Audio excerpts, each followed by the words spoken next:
This is Internet Marketing.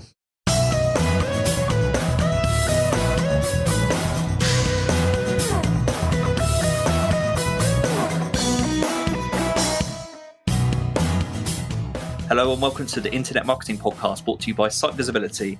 I'm your host, Scott Colenutt, and today with me is Emily McGuire, owner and chief email marketer at Flourish and Grit.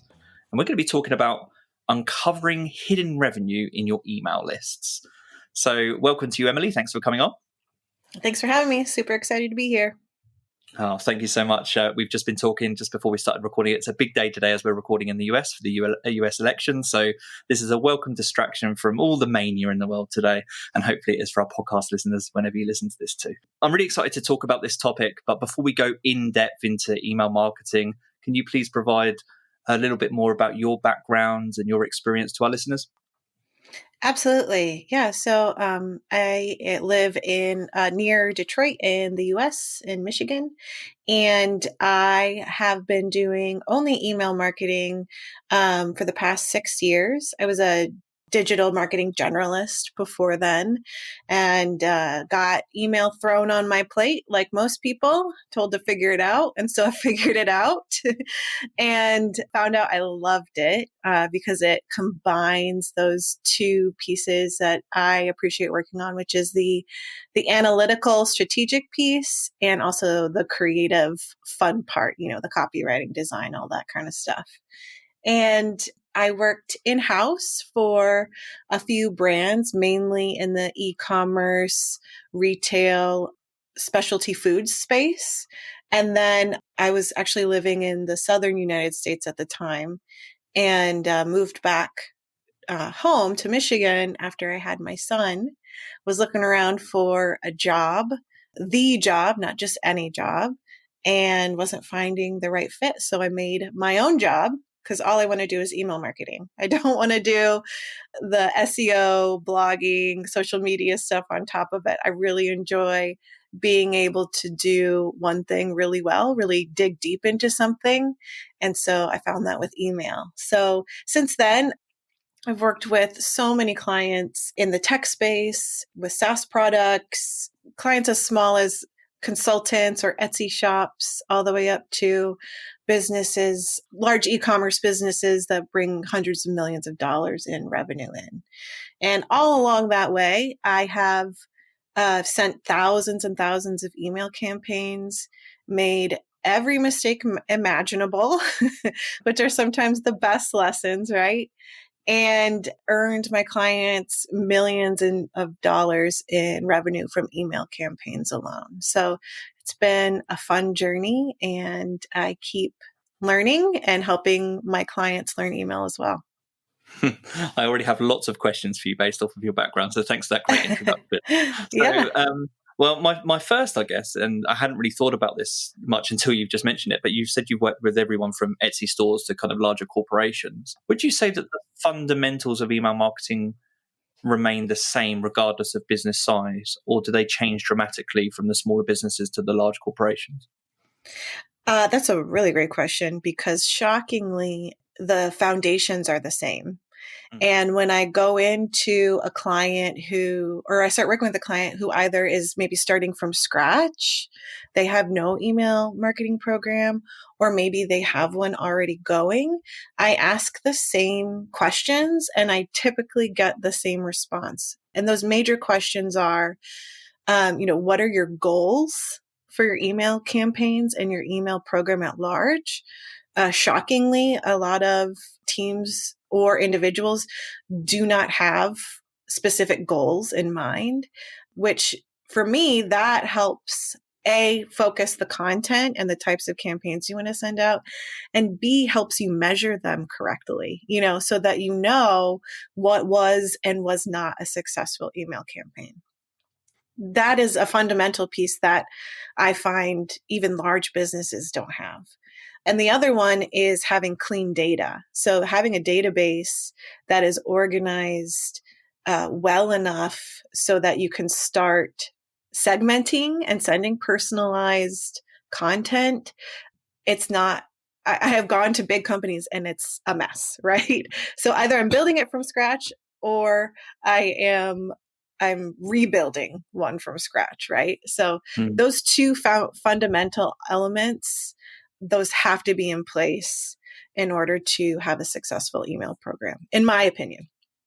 You talked about transitioning from being a general marketer into email marketing, which is now a specialism and something you go deep into. And you talked about enjoying both the copywriting element and also the analytics element of email marketing. And that's why you've doubled down in this area. Are there any other skills that you think are important to have as a modern email marketer? I mean, I think you don't need to necessarily know how to code an email from scratch because there are so many drag and drop builders, and you don't necessarily need to know how the back end system of an email marketing platform works, but it certainly helps, right? In that you can at least talk the talk with somebody who can help you with those systems, right? So especially if you're managing an email program, I mean, it's digital, right? It's fundamentally digital, and it's connected to so many other pieces of tech for a company that if you don't know what's going on in that back end or how to find out what's going on, it gets to be really messy. So at least having some knowledge of that or knowing who can help you with that, right? As well as coding, because I mean, email code is very ancient, and it's similar to how a website is coded, but not how a modern website is coded. So it helps to know those basics of padding and line height and things being responsive, mobile responsive, to either dig into that or find out who can help you dig into that and tell them what you need done. In terms of email platforms, so you were just speaking about how you don't necessarily need to know code, but understand as a lot of email platforms make that easy for you. So I am curious to know, what email platforms do you work with, and do you have any preference about the email platforms that you work with? Do you have any favorites?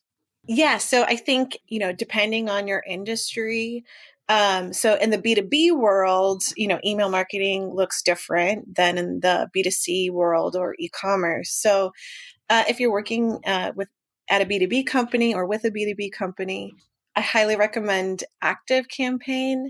It is comparable to a HubSpot in that it has all the functionality and a lot of really advanced features for a really affordable price, like a fraction of the cost of HubSpot. So it's really remarkable what it does. And in the e-commerce world, if you are, and it also depends on your database size, but I've been really impressed and really enjoy working with Klaviyo. Their predictive analytics are phenomenal, and I haven't seen other email service providers be able to do what they've done yet. Brilliant. Right? As of today, November 2020. It could be different in a couple months, right? With how things change so quickly. Well, yeah, that's true. And actually, I think I remember Klaviyo being referenced on a podcast by a previous guest quite recently. So yeah, they're obviously doing good things. I'm going to dive deep the fundamentals of uncovering that hidden revenue. And the way I've thought about this podcast today is maybe starting with sender reputation. And the reason for that, my train of thought was, well, it doesn't matter how good your emails are if they're ending up in junk mail or wherever they're ending up, or they don't even make it into someone's inbox. So what I was going to ask you, and I know you've got a course on this, and I'll link to that in the show notes, where you talk more about sender reputation and spam. But could you perhaps describe to our listeners what you see as sender reputation, and maybe give them one technique or tip that they could go away and apply to their email marketing to improve their sender reputation today? Yeah. So in the digital world, everything is tracked, right? Everything we do is tracked online, and that includes where you are sending your emails from. So when your emails are sent out from a server, that server has a reputation associated with it that email clients like Gmail or Outlook or whatever look at to determine where they want to serve your email to the inbox, to the spam folder, or not deliver it at all.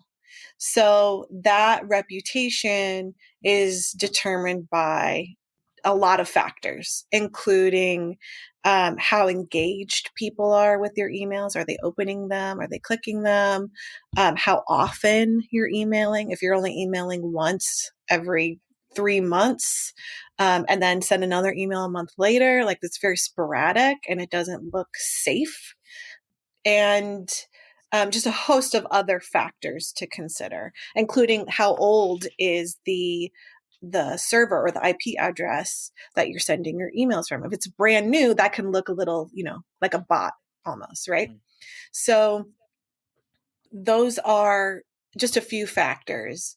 And yes, so one thing I recommend people do sort of across the board in email marketing is sending out one email a week, just because it keeps your IP address warm.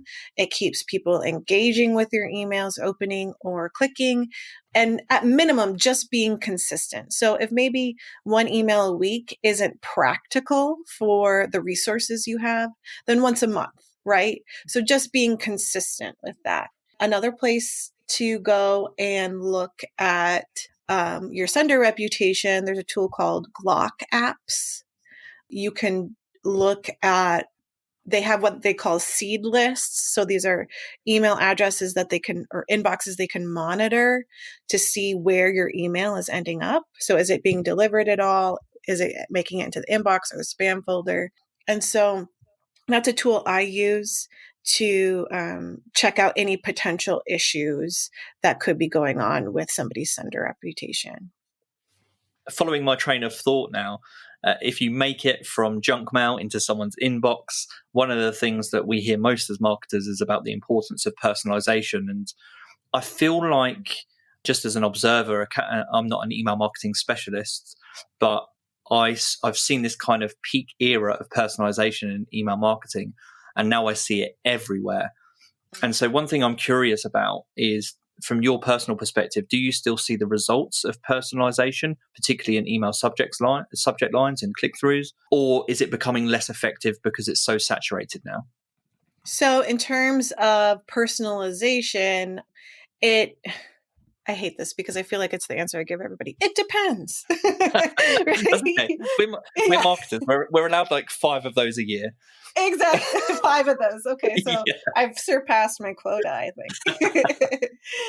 So when people talk about personalization, it can mean so many things, right? So one, it could be, including a name in an email, or it can include, your most recent purchase in an email, right? So how I like to think about it, and that gets very tricky because you need to have clean data. You need to have accurate data in order to do that, because nobody wants to get that email that says, hey there, what is it? Bracket, squiggly bracket, F name, squiggly bracket, we're so glad you're here, blah, blah, blah.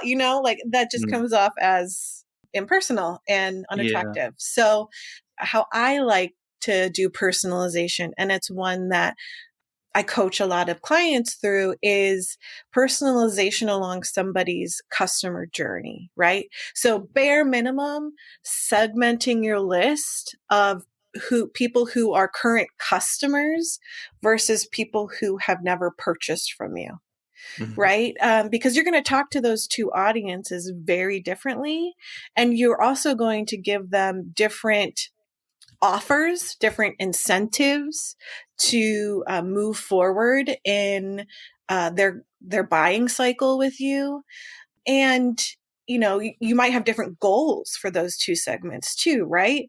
So a current customer, you might just want to keep them nurtured and warm, right? Keep them seeing the value in your product or service. A lead, obviously you want to convert them. So you're going to be sprinkling more offer-driven content to them that might have a higher incentive than you would give a current customer, right? Because a current customer doesn't need the same nudge to upgrade or upsell or purchase again, right? So that's where I really see the effectiveness of personalization, is like bare minimum that, talking to your leads different. Yeah, different. More different than your customers. And then like you can even drill down further into that, into, are your leads, how soon or how recently had they signed up for your email list? Those are going to be your hottest leads, right? Or have they not, or did they sign up more than 6 months ago and they've never purchased? What's going on with those folks, right? So that's how I like to look at personalization, is more behavior based along the customer's journey. And I see that make a more of an impact than anything else. That's brilliant. Yeah, I was just following as you were talking. So it sounds like you're a real advocate through personalization via way of segmentation by user behavior, but not necessarily an advocate of personalization that's more superficial in nature, such as including F name, last name, all this kind of stuff. Yeah, no, that's interesting, and that's kind of what I was looking to have answered, because as an outsider looking into the email marketing world, I think I see an overuse of personalization from the latter, so using people's names and not the behavior. Yeah, that tactic. I think people are savvy enough to know these days that that is not somebody personally typing in your email address, right? That is an automation feature that feels less personal, right? It doesn't feel like this company or brand really knows who I am. Yeah, I find I could speak about this aspect of marketing forever. It's fascinating when you have something that's maybe new to a channel that initially is the hot new thing, which I feel like that aspect of personalization was maybe, I don't know, 5-7 years ago or whatever it was. And then it very quickly becomes insincere. And that's the place that I feel that form of personalization is at. It comes across to me very insincere when I receive it now. Right. Yeah, that's interesting. And on the topic of good use of personalization, so maybe companies that have done a good job of personalizing emails to you based on your user behavior, have you got any examples that come to mind for you?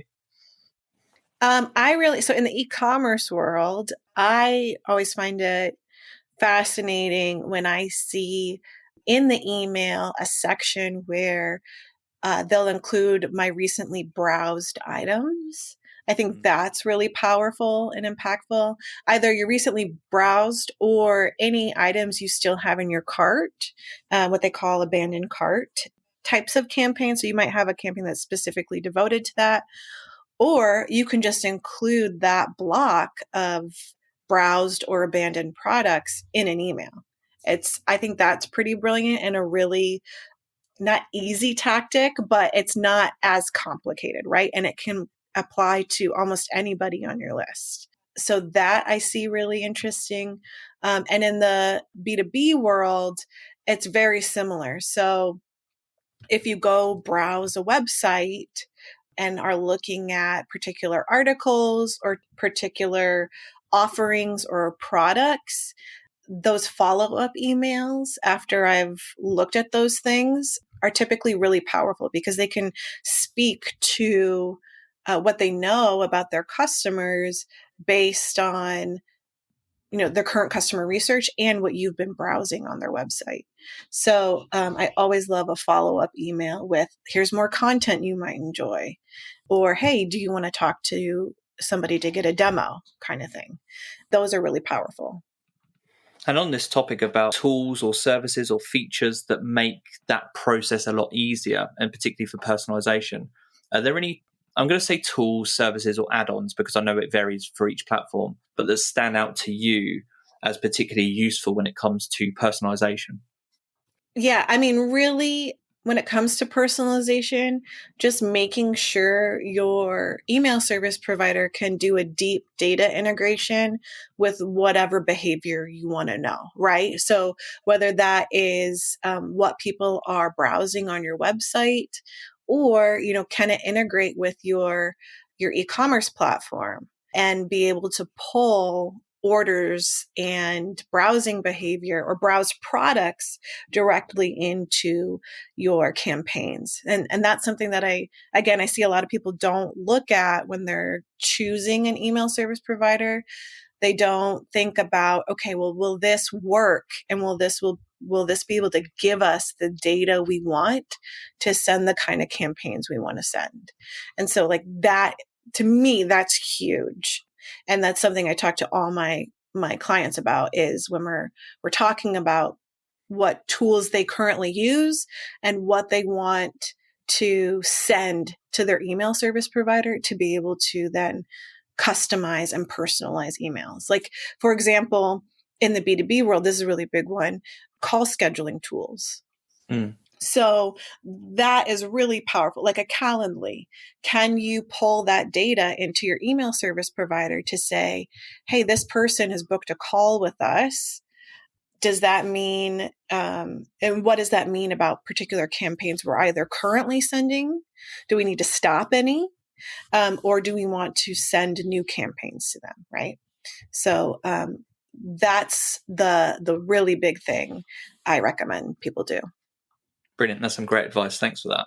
I'm going to move on to subject lines. So thinking back to the beginning of the podcast, we were talking about scaling email marketing and the fact that you can, the fundamentals apply to both small companies and large corporations. And I think that's one of the reasons that I love subject lines, because in email marketing, I guess it is a level playing field when it comes to that space in an inbox. You've got that ability to craft a subject line and you're competing against everyone else in that inbox. I'm always curious to stay up to date with some of the latest either techniques that are being used or tips, and particularly how people create frameworks for themselves to create subject lines, because that's a creative process in itself.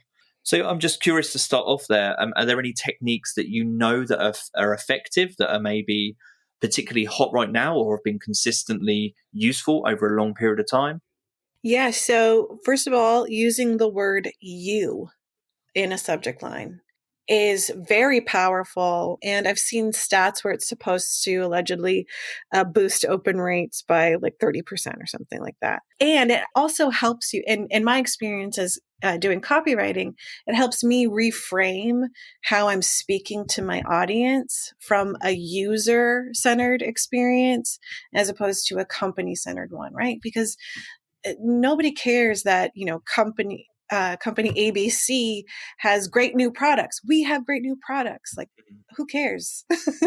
I unless like I'm a rabid fan of your company, right? If you reposition that as you'll love the new products we just stocked or something along those lines, off the top of my head, then you're actually speaking to your audience and you're putting it in a position that puts them at the center of the email, right? Because we are inherently selfish people. We want to know about ourselves, right? So using that word you, it is just a really great mindset shift as well, just for writing copy in general. And the other thing is sense of urgency. That's always a great technique to throw into an email.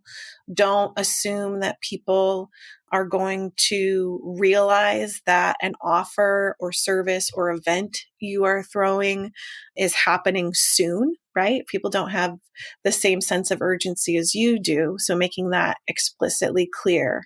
That's another great technique.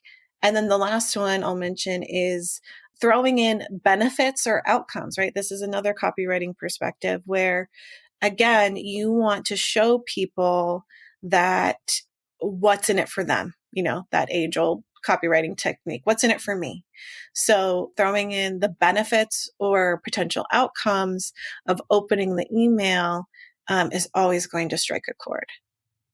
Brilliant. And I'm going to go for the flip side of that as well. So anything to avoid in subject lines. Maybe these can be just no-nos that could be applied to any email marketing campaign, or things that you've tried yourself that you thought, hey, this might work, and it just fell flat. I mean, how much time do we have? Because I could eat up the rest of the time with it.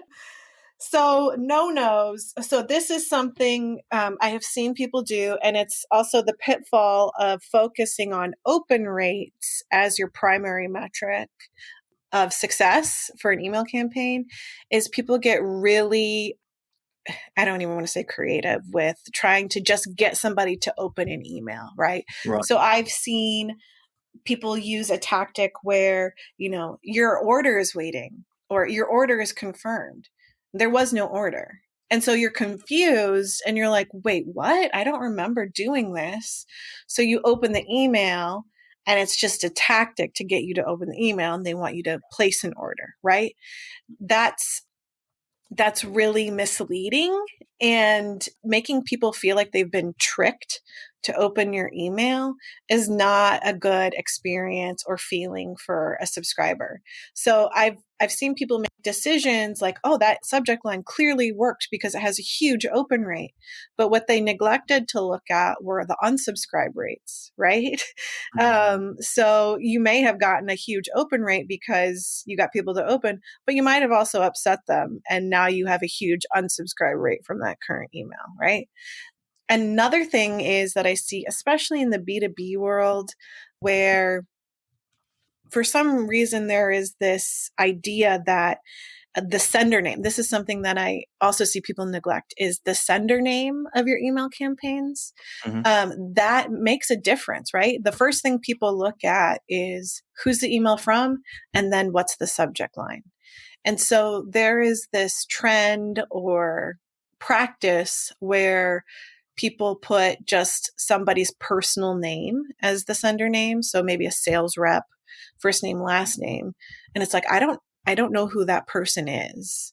So I open the email because, hey, maybe some new person's emailing me, and oh, it's a marketing email. Right. And I haven't heard from this brand in months, and so I don't remember who they are. So being clear about who the email's from is going to build brand trust and keep people on your list. Putting somebody's personal name as the sender name on the email, it might boost open rates. But again, look at your unsubscribe rates and what were your goals for the campaign to begin with. Just because somebody opens an email doesn't mean they're going to convert. So that's my whole rant about sender names. No, I think that's interesting. And actually, so do you think that from the majority of people out there, obviously is looking at the data and figuring out what works for you, but it sounds like a happy medium would be make sure there's a personal name followed by brand name if you're going to go that route? Yeah, usually I recommend like first name and some sort of like dash or something, some sort of character company name. If you're in the B2B space or you want to try something different and test it out. But brand name is always going to give you, it first of all is going to build your brand recognition in the inbox. And so people are going to be used to you being there.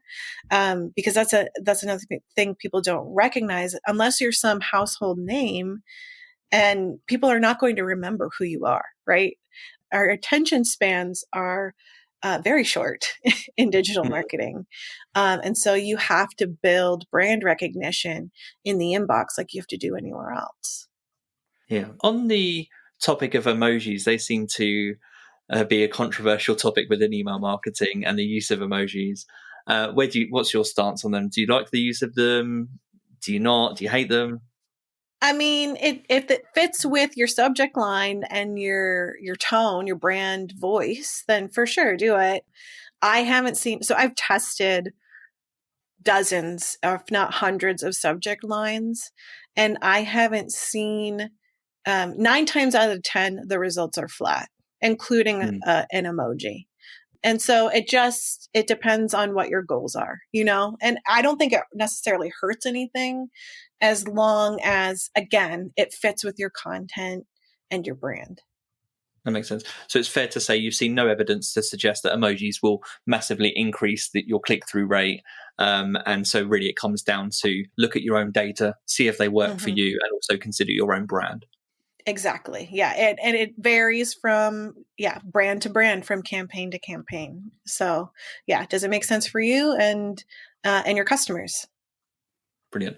And as we close out this topic of subject lines, I am curious to know, because it is such an art, it is such a craft, and I love the craft of copywriting. And to come up with multiple subject lines can be a real effort for some people, even no matter what your experience. So do you have any particular frameworks or techniques that you use to help you brainstorm subject lines? Is it a case that you just sit down with a coffee and write, or do you have an app or something that you use? I just, first of all, I keep an eye out for subject lines that I really like. Okay. And I keep a list of them. and use those as inspiration, right? Like, how can I craft this so that it fits with this particular email? Or how can I bounce off of that? But typically, I sit and I think, I try to put myself in the subscriber's shoes. What is the big result or benefit they'll see from opening this email? And usually it's just me typing out 5 to 10 subject lines. And usually they get better at the lower on the end of that list, right? As you're sort of iterating and building off of the last version. Okay, thanks for that. I'm going to transition into really, it's a phrase that's used throughout your website, which is uncovering hidden revenue, which I love as a phrase. It's a great copywriting phrase. And I want to ask you, I know this is core to your business, so I'm not expecting you to share everything in this area, but maybe if you could describe some of the ways in which people are missing revenue within their email list. So to rephrase that, maybe what the biggest missed opportunities are, and maybe some of the things our listeners can do to then uncover that hidden revenue over their next few email campaigns.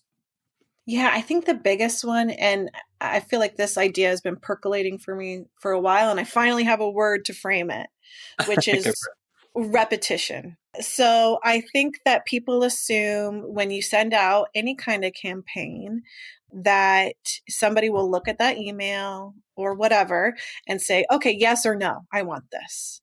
And then they'll take action or they won't.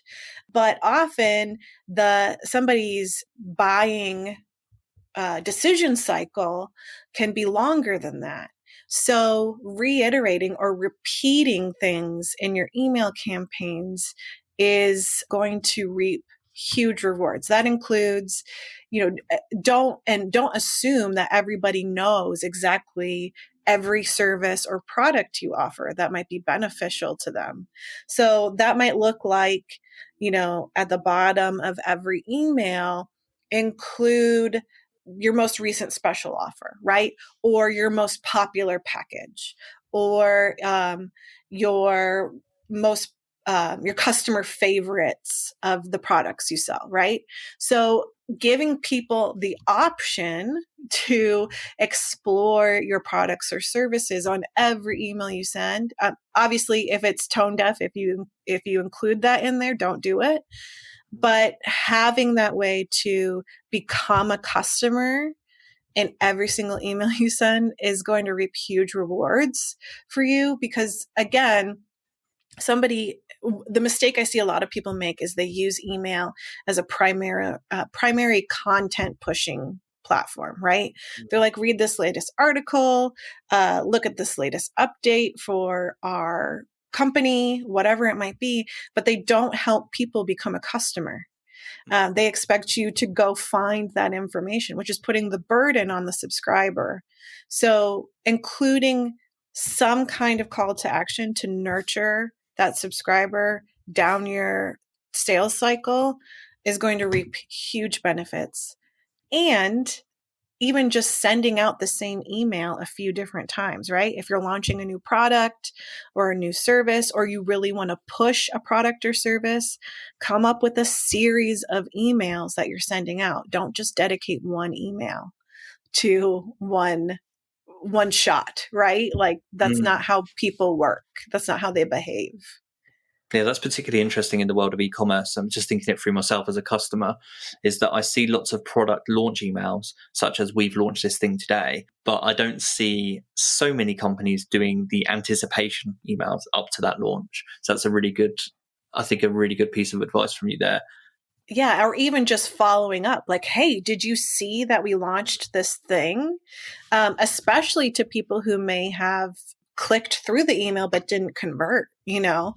People get distracted, and so maybe they had every intention of converting, but whatever, your cat showed up, or somebody rang your doorbell, or a coworker IMs you. Like, things happen and we get distracted.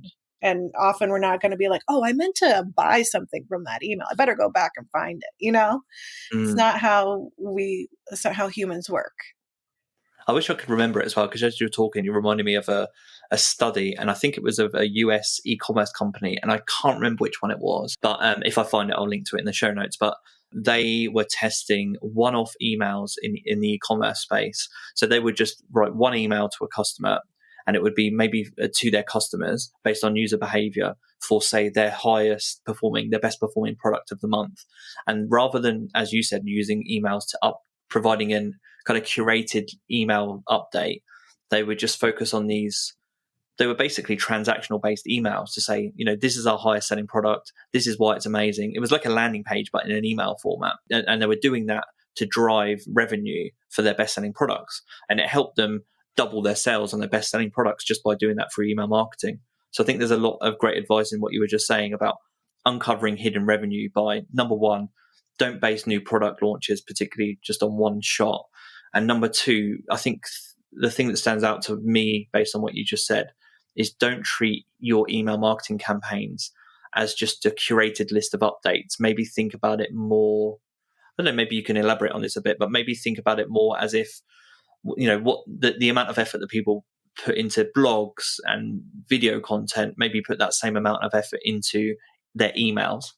Yeah, absolutely. And that's what, especially in the B2B space, right? I see that mistake of, content marketing, which is great, right? It's very powerful and impactful. But what people tend to focus on is just the content.